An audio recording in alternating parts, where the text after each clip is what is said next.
For me, starting a nonprofit was both very rewarding and also the hardest thing I've ever done in my life. Every year I meet founders who thrive, founders who get started and then close up shop after just a year or two, and then founders who never quite get started at all. So in this video, I want to talk about some reflection questions to think about and ask yourself to identify if you're really ready to start a nonprofit and go on that journey. Welcome back. My name is Amber Melanie Smith, and I'm a nonprofit founder and executive director. And I make these videos here on YouTube to help people on their social impact journey, whether that's social impact created by starting a nonprofit or social enterprise organization, volunteering, leadership and service and all that good stuff, or something else.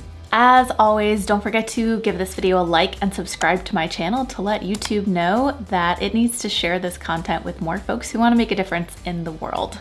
I also have some online trainings and resources at my website, foundertofulltime.com, for people who are interested in starting a nonprofit or even developing a sustainable fundraising plan for their nonprofit. So check those out, maybe they're for you. This is a topic that I wanted to talk about because I feel like it's the part of the nonprofit process that you just don't talk about or don't have opportunities to talk about. Usually when someone is thinking of starting a nonprofit, the things they think about relate to the financial aspects of it, the legal aspects of it, the logistics of the paperwork involved, the board of directors, stuff like that, the business side. But what a lot of people might not realize until they get a year or two into the process is that starting a nonprofit is a pretty personal undertaking. It's just like starting any kind of business or special project or piece of art if you're an artist.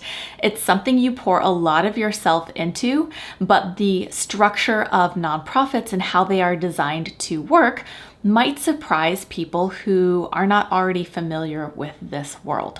So that means we've got to ask ourselves some questions before we get started to just make sure that this is the right path for us. I was thinking about my own journey starting a nonprofit and the stories of so many other founders that I hear from, and I've come up with 6 things that you might want to reflect on as you're getting started.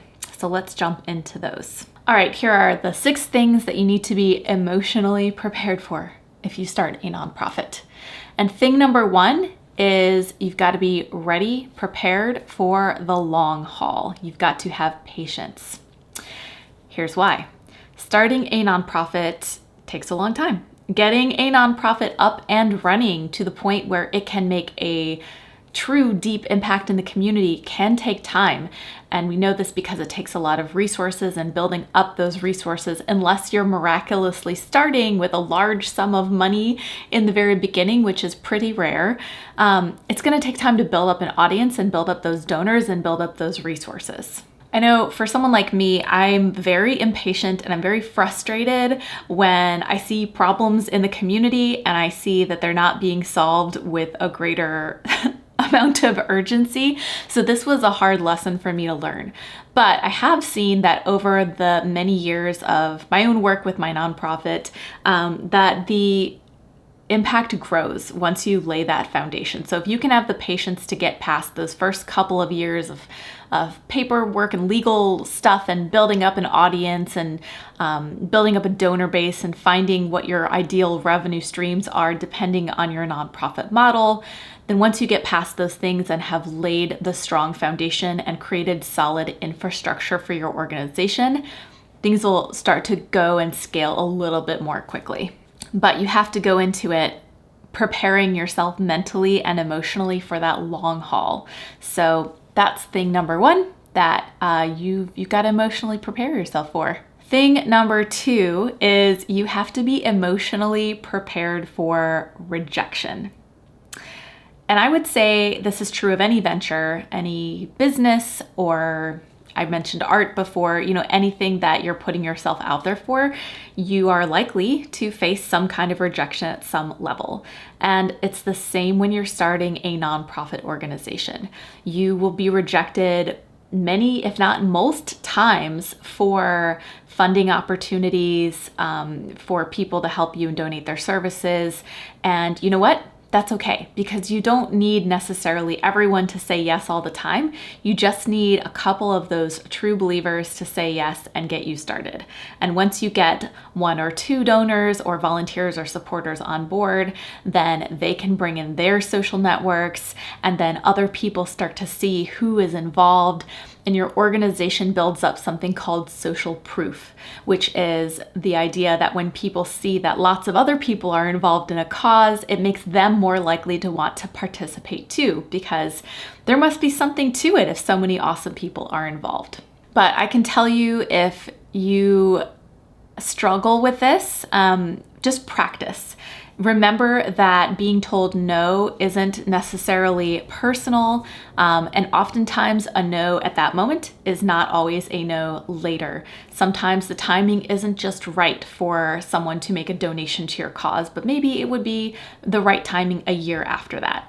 For me, it has taken, in some cases, 4 or 5 years of building a relationship and building trust with certain sponsors before I heard any kind of yes from them to support my cause. So if you can develop a thick skin and do number 1, which I mentioned was have patience, then you'll be able to get through the rejection and get excited when you have people who do say yes. All right, number 3. The third thing you need to be emotionally prepared for is that you need to be prepared to let go of some power. This is a hard one for lots of people. I hear from people watching this channel, from people I meet in my day-to-day life who maybe they haven't quite learned all about the nonprofit structure and how it's designed, but legally, the way nonprofits are set up, especially in the United States, is that it's supposed to be led by people in your community, not necessarily just one person or a specific family or a group of friends. It is supposed to be designed by the public or led by the public and serve the public. So the IRS has set up the nonprofit structure in order to meet this vision. You have to have a board of directors made up of people from your community. You are not supposed to have people who are related to each other serve in more than a handful of board of directors positions. So everything about the way nonprofits are legally structured is designed to ensure that no one person has all of the power, even if you are the founder of the organization. This can be really hard to hear. As a founder, I totally get it. I have a vision for what I want to happen, for what I want to see, for the impact that I want to see made through the organization that I started. But you know what? I have to compromise sometimes. I have to work to educate the others on my team and the board of directors to get us all to a point where we're making an impact that is very well researched and effective. And I think that just makes the organization stronger. But it can be really hard for someone starting out to understand this about the nonprofit structure and to be comfortable with it. And there are certainly horror stories out there where founders and their visions have not been met, or they've even in some rare cases been ousted from the organization. So I'm not going to say that doesn't happen. But the structure and the design of the nonprofit world is that it's meant to be shared so that the impact can be representative of the community. Now, if you are hearing this and you're thinking to yourself, well, maybe starting a nonprofit is not the right path for me. There are still other ways you can create a social impact out there. You can start a business that you own or a special project that you are the sole leader of and make an impact through those mechanisms. But if you choose to go the nonprofit route, just understand that legally it's structured to allow for sharing of power. All right, the fourth thing you've got to be emotionally prepared for is to be accountable to the public and transparent. This kind of goes along with what I was just talking about, this idea of sharing power. But when you're a nonprofit, a lot of your records are public. So your annual taxes that you have to file are public record. Anyone can look those up. And if you have a paid CEO, for example, their salary is usually listed right on those records as well. So, this is all designed to ensure that nonprofits, because they're given the privilege of tax-exempt status, are also accountable to the general public. So there are certainly laws around how you have to, as a nonprofit, be accountable and transparent, but it's also just a really good ethical practice that you need to get ready for. You need to be open with and communicating your impacts as an organization. The list of people who are on your board of directors is also usually a bit of public information. Many organizations have board members listed on their website, so people know who is involved in the organization. The staff, same thing. If an organization makes a mistake or does something wrong, it's just good practice to be upfront about it and say what you're going to be doing differently, just like you would hope that a business or a large corporation would. This requirement to be accountable and transparent means that you need to put some strong policies in place when you start an organization to make sure that you're going to be able to uphold these standards of accountability and transparency. For example, you've got to do really solid bookkeeping. You have to be able to do your taxes correctly each year, or you could get penalized by the IRS. You have to be accountable to your and transparent to your donors. If a donor says, I want to make a donation to you, but I would like you to spend it on this one program, this is called restricted funding, then you are legally obligated to spend it that way, or you can decline the donation if you don't want to spend it that way. But there are all these layers of accountability that you just need to make sure you have policies in place to support. Another one, for example, is a conflict of interest policy. It's a good practice for nonprofits to have a written document that is their conflict of interest policy that describes what a conflict of interest looks like in your organization and what steps your organization takes to avoid those conflicts of interest. And other common policies that are just a really good idea for nonprofits to have in the spirit of transparency are things like a whistleblower policy or, fair, inclusive employment practices policy, stuff like that. All right, so the fifth thing you got to be mentally prepared for is to be mentally flexible. And what I mean by this is you're going to want to prime yourself to be ready to change your mind and be flexible and evolve as an organization and evolve your mission and evolve the programs or projects that you do. And here's why I say that. I have long believed and have talked about in other videos that creating positive social change is like science. Problems that we're facing today are so big and so complicated that it is probably quite unlikely or impossible for someone to come up with the magical solution that solves these problems on the first try. We've been trying to end homelessness for decades and decades and decades. Same with food insecurity. They're big problems. They're really hard to solve. And every community that has these problems is also a little bit different. So a solution that might work well in one community may or may not work the same in another community. For all these reasons, you have to think like a scientist. You have to be willing to try some things that you think could work, to get feedback from your community, and to have an open enough mind to learn that you could be wrong, that your proposed solution might not be effective at all. And when you hear that it's not, you have to be willing to change. That's why we start nonprofits in the first place, is because we want to make a genuine social impact. And we can't make a genuine social impact if we're sticking to a solution that we've been proven won't work. All right, so we are on to the very last thing you need to be mentally prepared for that I'm going to talk about in this video. Are you ready for it? Okay, here it is. It is that you need to be ready to accept help and ask for help.